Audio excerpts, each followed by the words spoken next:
We got to talk about some Aion 2. I did make a video covering Aion 2 and the dev news, but now we actually have more substantial information because there's been creators that were invited to play the test and actually test out the game. And there's some okay good news, but there's also some not so good news going into this. And I know a lot of you guys are hyped about Aion too, especially from the nostalgia of Aion, but also because we're looking for an MMO to play. And I'm seeing this when I go and play or test on new MMOs. You guys are like, don't worry, Spid, Aion 2 is coming, it's gonna save the MMO genre. And I'm like, I don't know about that. So let's just jump into the video and see what is Aion 2 is all about. So Aion 2 is actually releasing on PC and mobile, so it's going to be cross-play, which is good news for mobile players, of course, but not as good news for PC players. But they have said that they're making a PC first and then mobile later, similar to what like Tarisland did, where they're going to be making the PC client and then the mobile is going to basically be based off the PC client.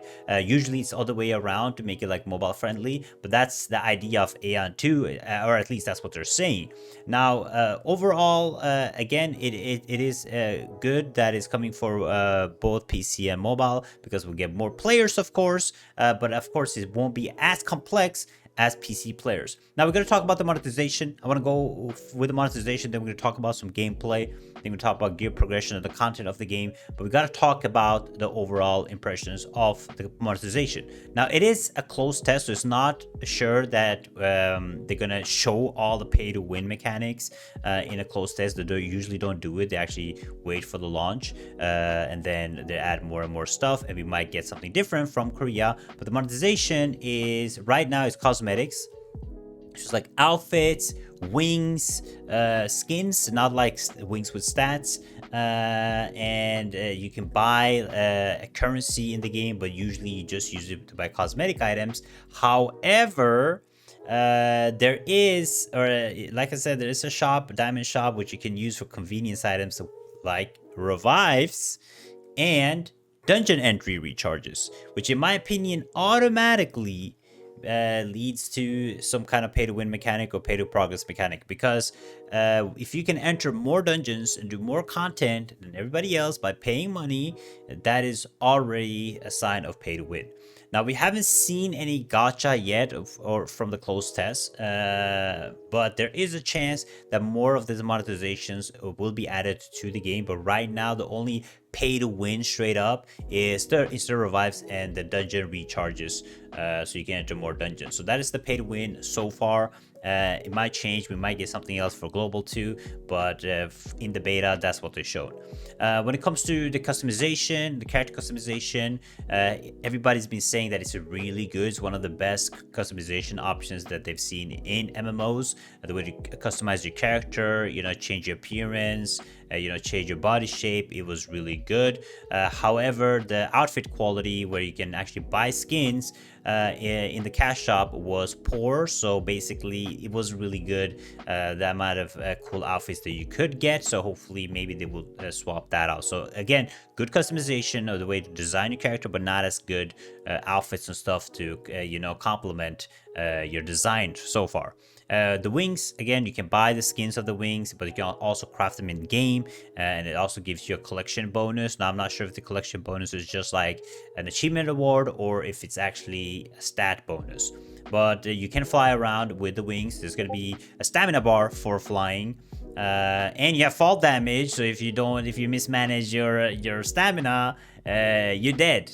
So make sure you watch out for that. And I think there's certain areas where flight is automatically activated in like fly zones. So that's how it will work, from like movement and running around in small distances. You know, if you run around cities and stuff, you can use the wings. But if you're going long distance, you can use mounts. So there will be mounts in the game, which you will use for like long distance travel. And of course, mounts can also be purchased with premium currency again. So they're going to be selling like outfits and mount skins and wing skins and all that stuff, right, in the cash shop. So that's like the traverse and movement around, and then the way you explore is probably going to be like small distances wings and then long distances with mounts.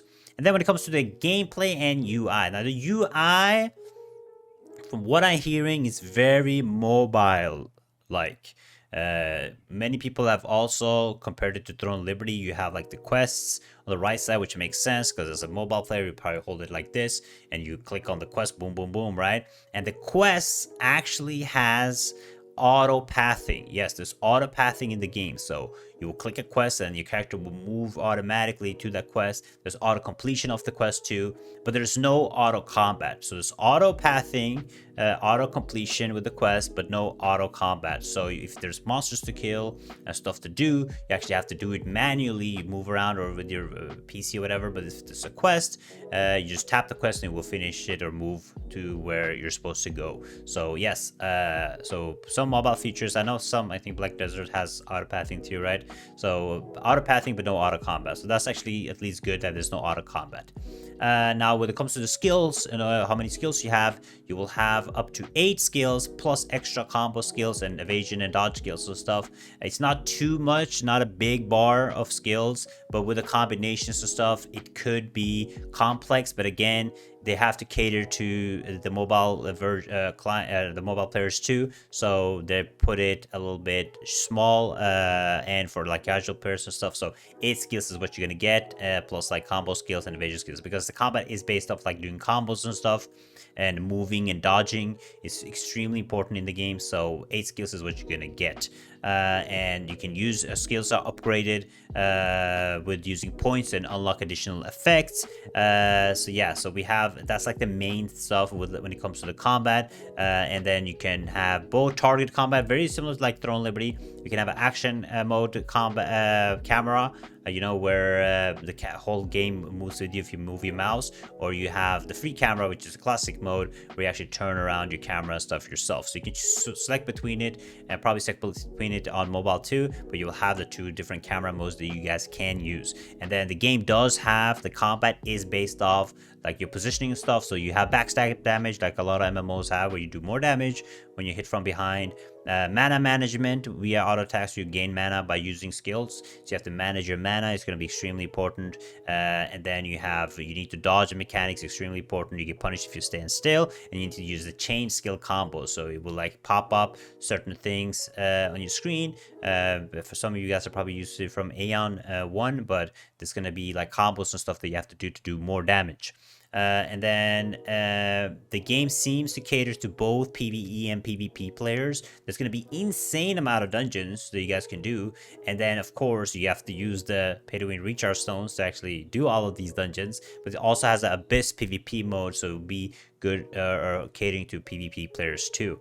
Now the bad thing that I don't like is the parties are actually 4 players only, and you have to have a healer in the tank. Eventually, when you outgear stuff, you probably don't even need a tank or even a healer. But I don't like 4-player parties. I think it's pretty outdated, because that means you need to have a healer in the tank and 2 DPSs for every run. And let's be real, guys. When it comes to MMOs, it is really difficult to find healers and tanks. Most people want to play DPS. So if you have a party of more of 5 or 6, then you can have way more DPSs, which are easier to find, and only 1 healer and tank, right? So now it's going to be like a lot of DPS looking for tanks and healers. So I don't like that, and I don't think that's good. But the game also will have raids with 8-player, which will make it a little bit easier. But yeah, the 4-player dungeon things, I'm not a fan of. I mean, I feel like that's pretty old school. When it comes to the gear progression itself, you will have like gear drops coming from dungeons and field mobs. You don't directly buy it from NPCs, from my understanding, but it also becomes untradeable if you equip it. But I think you can sell it because the game has player-to-player trading, but most of the gear you will obtain, and then you'll probably upgrade it through systems, right? So the game also has like a talent system where you will basically have like a grid, and you can focus into attack or crit or defense, magic, all that stuff, but depending on what you want to build for your class. When it comes to the game itself, how good it runs, the game actually can be played and very optimized for lower end PCs, and that's because it is supposed to be a mobile game too, right? So it has to be really good optimized. So when it comes to optimization and your PC, you can play it with pretty low graphics, and you don't need like the crazy graphic card. So it's gonna be nice. I mean, you can also play it on your mobile device, right? So they need to have the ability to optimize it for the lower end devices. I think it's a good thing. Like I said, it does have trading, so it's gonna have player-to-player trading, one-on-one trading. So we might see a lot of bots, a lot of people running alts and stuff, so they can trade between. A lot of people do enjoy player-to-player trading and auction house, while some players don't. But I think main majority does like the player-to-player trading, so they will have that probably with some restrictions, but we don't know yet. The game has timed events, so there's going to be events like if you play Throne of Liberty at 12, 1 or 2 or 3 p.m. There's going to be certain events that you want to do to get extra rewards, and then of course those rewards will be good at the start, and then you don't have to do them all the time, right? Because you will eventually get all the stuff until they add new events. But it's going to be like world events that spawns every few hours and stuff around the map. So you have to compete for, like, again, killing mobs or collecting resources, all the stuff. We have the PP, PvE wall bosses. So same as if you play Throne of Liberty, you will have PP on some bosses, PvE wall bosses. So you can kind of select what you want to do. And like I said, 4-player dungeons and 8-player raids. It's basically going to be 2-4 parties merged together for a raid, which would probably require 2 tanks, 2 healers, all that stuff. And it is difficult, the dungeon mechanics and raids. So when it comes to dungeons and raids, you're gonna have like pattern dodging, learning the mechanics, burst windows, high difficulty, because they want you guys to use the revive token, which you can pay to win, right? So it's going to be difficult content when it comes to dungeons and raids, because they want you to buy the revive token, all that stuff, right? So yeah, it's gonna be a part of it. So yeah, overall, it does feel like, I mean, it's not going to be, in my opinion, anything crazy. It's not going to be like revolutionary new MMO. Aion 2, they cooked. But it's going to be a fun MMO experience. There'll be a lot of stuff to do. Most of the stuff that you expect in MMOs. There's nothing like revolutionary about the game itself. Very similar to probably existing MMOs, like combination of like Throne Liberty, Blade and Soul, a classic Aion, like other MMOs, right? Like in general, there's just nothing crazy, but I'm positive to it, and the people that played it is positive to it. But again, there is a chance that the monetization is going to be crazy. There is a chance that it's going to be very mobile-y. But for mobile players, I think it's going to be a great MMO.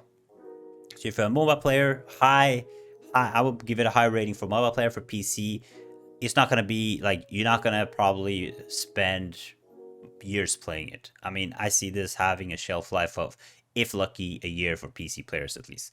But let me know what you guys think. Are you guys excited for Aion? I'll be posting more Aion content, so make sure you tune in for that. I also made an Aion video covering all other core Aion aspects of the game, but all of this that I covered in this video is actually from creators that actually play the game or the beta test, and things might change. But thank you so much for watching.